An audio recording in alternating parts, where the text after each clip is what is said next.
Before you step into 2026, you need to pause and ask yourself these questions. They will change how you will live next year. Hey, beautiful people, you're welcome back to the channel. My name is Oluwakemi Akiode. I work with young people, helping them to find clarity and to gain confidence as they go on their life's journey. I also work with parents, helping them to build and develop healthy, strong family connections. On this channel, I talk about all things that are related to family life, parenting, adulting, growing up, and I share tips that help us to achieve success generally in life. If any of that sounds like something that would interest you, please do well to subscribe to the channel, and I promise you it will be worth your time. Thank you. So today we are doing end of the year self-reflection, and this is something I believe everyone must do before stepping into 2026. So many years ago, I used to be one of those people who believe strongly in New Year resolution. Not like I don't do, and not like I no longer do, and not like I don't believe in it anymore. At that point of my life, setting New Year resolution worked for me. Yeah, it did. But no, now, because as you grow, you find out, you learn things and you find out, okay, this is a more effective way to look at things and to do things. But I'm conscious of the fact that it's the end of the year. Yeah. And it's important for us, especially as people who want to grow, to do self reflection. So, self reflection is something every adult needs to do before stepping into the new year, before stepping into the year 2026. It's really important because you cannot make wise decisions in the new year without understanding the lessons from the current year. You cannot do better in 2026 if you have not sat down to reflect and to analyze how 2025 went. Grab your journal, grab a pen, open the notes app, and let's talk about some self-reflection questions that would help us as we go into 2025. I actually have my laptop here, so I'm probably going to, because I don't want to forget some of these questions, but let's see how well we can go. I think I have about 10 questions written down here, so let's get into it. The first question is, this is about you. I want you to ask yourself, what did 2025 teach me about myself? What did 2025 teach me about myself? Not about people, not about life, not about work, not about church, not about your husband, not about your children, not about your friend, not about your fiancé or your fiancé, but about you. What did 2025 teach me about myself?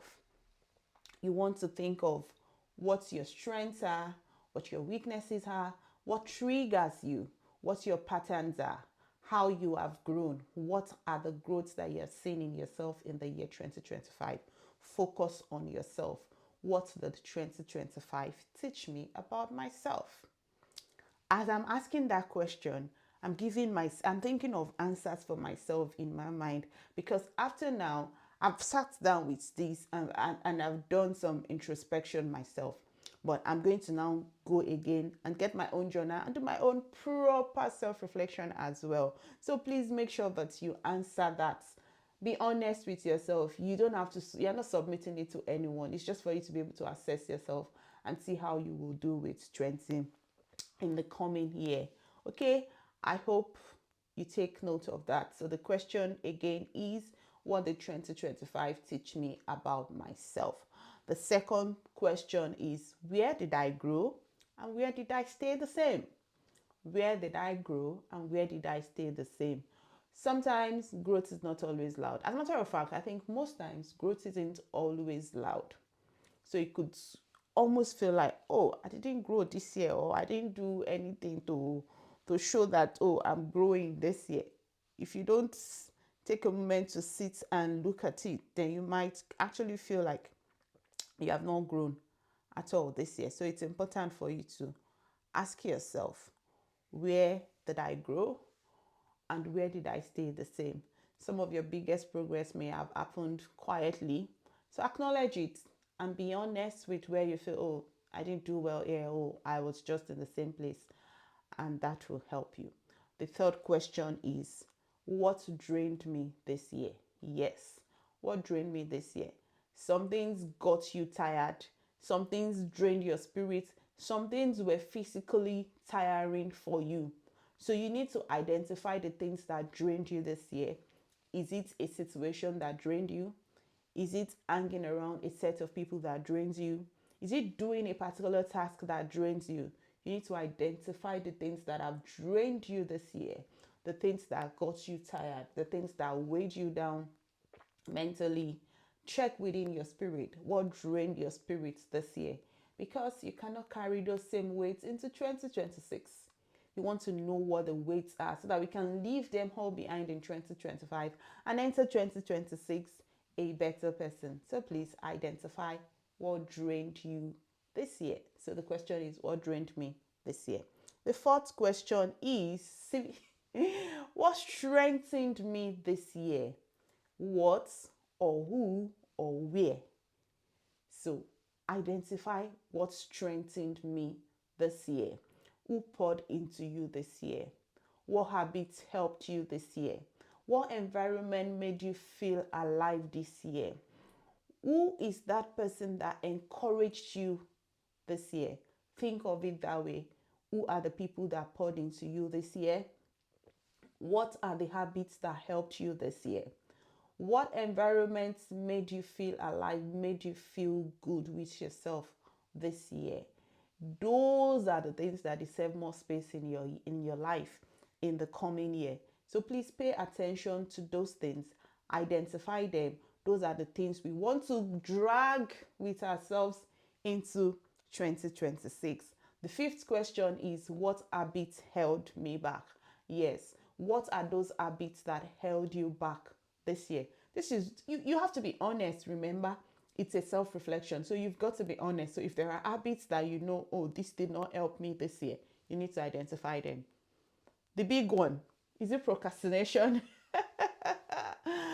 Oh, in my line of work, with my interaction with people, a lot of people struggle with procrastination. So don't think you're alone. A lot of people struggle with procrastination. So, but you still want to identify the habits that held you back this year. So think of them. Procrastination, is it self-doubt? Is it overthinking? Some of us are overthinkers. We overthink everything. Is it trying to please people? Is it not knowing when to say no? Is it not knowing how to define your boundaries? Identify those habits that held you back this year. Identify them, how they have slowed your progress. But the most important thing is you need to name them first, because naming them is the first step to actually breaking those habits. So you need to put a name to those habits that held you back this year. Question 6. It is not always bad. What habits actually changed my life? Yeah.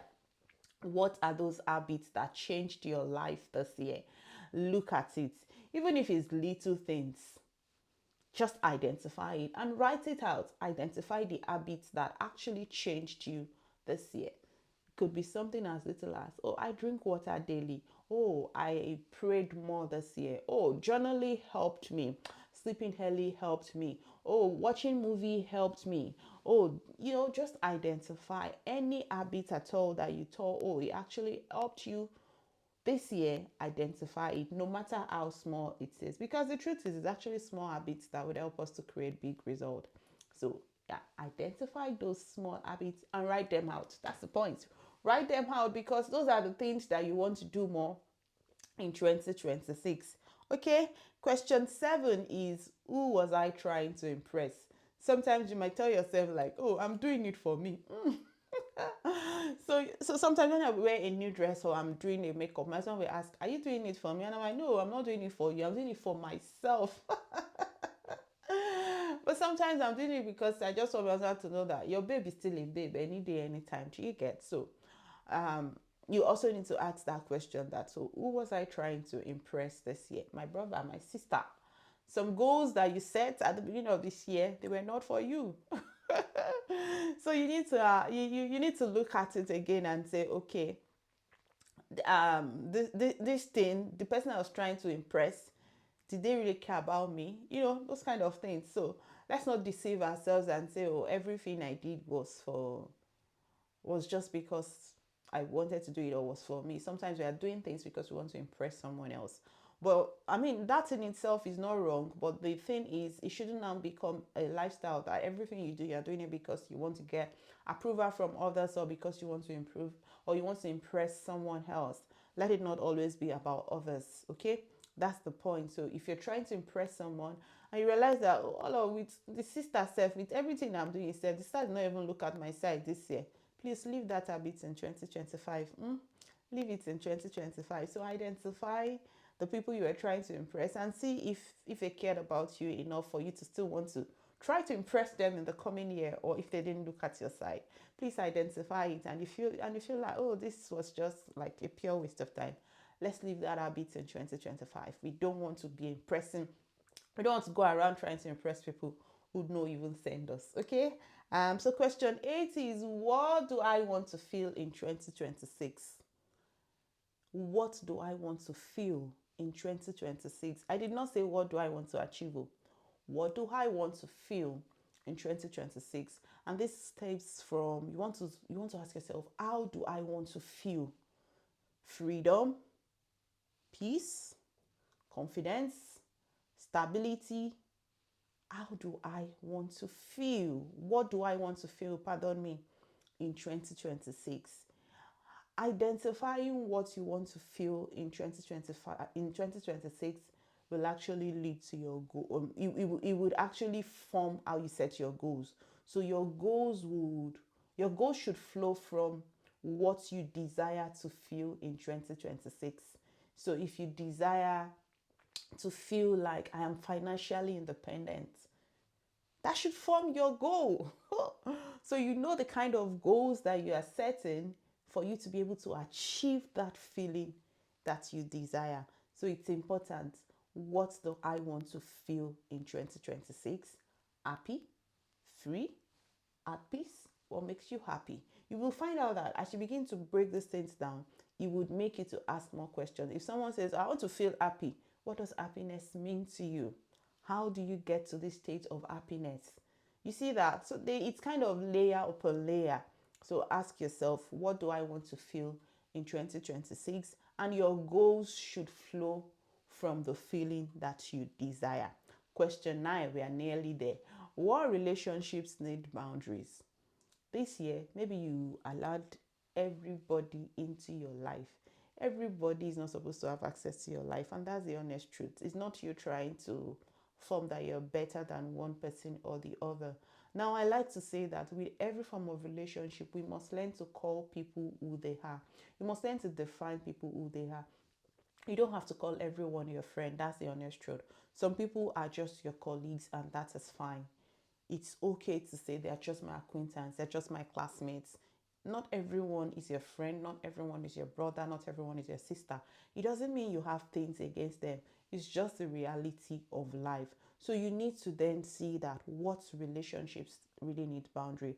End of the year is actually a good time to redefine access. You need to know that for your next level, it is not everyone that deserves the same level of closeness.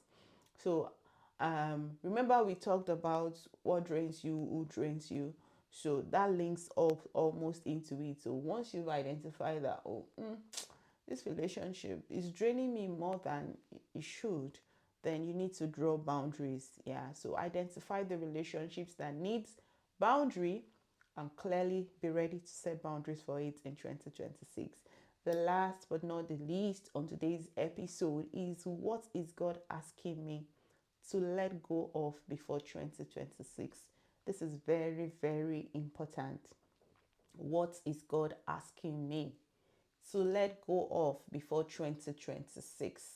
Is it fear? Is it an unhealthy attachment? Is it an unhealthy eating habit? Is it an unhealthy sleeping habit? Is it an unhealthy spending habit? Is it a mindset? Is it a relationship? This one is what most of us do not like. Or is it even control? Some of us just like to control everything. I just want to be in charge. I'm sure there are things that God is asking you to let go of before 2026. Ask God to show you. Be sensitive. Be obedient. If God says let go of that relationship, don't begin to try to negotiate and say, I bind the devil. No. If you are asking God for what He wants you to let go of, then be willing to obey Him. Be ready to obey if He says to let go of something. You need to remember that sometimes the blessing is actually in waiting on the other side of your obedience. Let me take that again. Sometimes the blessing is waiting on the other side of your obedience. So if you refuse to obey, then you would not see the blessing that awaits you on the other side of obedience. I hope you find these 10 questions helpful. You don't need to rush through them. Take your time. If you and you don't need to follow them in the order in which I have listed them, by the way. They are just to help us to self-reflect and assess 2025. There are a lot more questions that could come off the back of this. As you reflect, you might find out that, oh, it's leading to more and more questions for you. And that's okay, that's fine. That means that your assessment is working. And so my desire is actually that all of us will look back in 2026 and will say, I'm glad I did this. And by the time we are doing this self-reflection again in 2026, we will find out that we are in a better place. Please remember that your new year will not transform by accident. It would only transform when you transform. And reflection, this kind of self-reflection, it will bring clarity. Clarity will bring direction. Direction will bring you peace. And I pray and I hope that you find that peace, that the peace of God will rule in your heart. It will guide your actions as we go into 2026. Let me know in the comment section which of these questions eats you the most. I know the one that eats me the most. And if you find today's video helpful, please share with someone who you also they need to reflect on their own journey. And please subscribe to the channel so that you will be the first to get notified every time a new video comes up.